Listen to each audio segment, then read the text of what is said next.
పూరి జగన్నాథుడి ఆలయం గురించి మిమ్మల్ని ఆశ్చర్యపరిచే కొన్ని విషయాలు. పూరి జగన్నాథుడి ఆలయం పైన ఉన్న జెండా గాలి వీచే డైరెక్షన్లో కాకుండా ఆపోజిట్ డైరెక్షన్లో ఎగురుతుందంట. ఈ టెంపుల్ని డైలీ 30,000 నుంచి 50,000 వరకు భక్తులు దర్శనం చేసుకుంటారు. సో ఈ టెంపుల్కి యాన్యువల్ ఇన్కమ్ వచ్చేసి 1,400 కోట్ల దాకా వస్తుందంట, including all donations and precious metals. ఈ టెంపుల్ పైన ఉన్న సుదర్శన్ చక్రం ఎటు సైడ్ నుంచి చూసినా అటువైపే చూస్తున్నట్టు కనిపిస్తుంది. పూరి జగన్నాథుడి ఆలయానికి అసలు షాడోనే ఉండదంట. ఈ గుడిని నో ఫ్లై జోన్ అంటారు. లైక్ పక్షులు కానీ అండ్ ఏరోప్లేన్స్ కానీ ఈ గుడిపై నుంచి ఎగరవంట.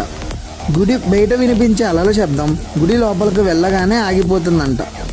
గుడిపైన ఎగిరే జెండాని రోజుకు ఒకసారి మారుస్తారు. ఒకవేళ అలా ఒక్కరోజైనా మార్చకపోతే ఆ టెంపుల్ని 18 ఇయర్స్ వరకు క్లోజ్ చేసేస్తారంట. ఈ గుడిలో 3 గదులు ఉన్నాయి. వాటిలో ఎన్నో విలువైన వస్తువులు అండ్ సంపద ఆ గుడిలో ఉన్నాయంట. మీలో ఎవరన్నా పూరి జగన్నాథుడి భక్తులుంటే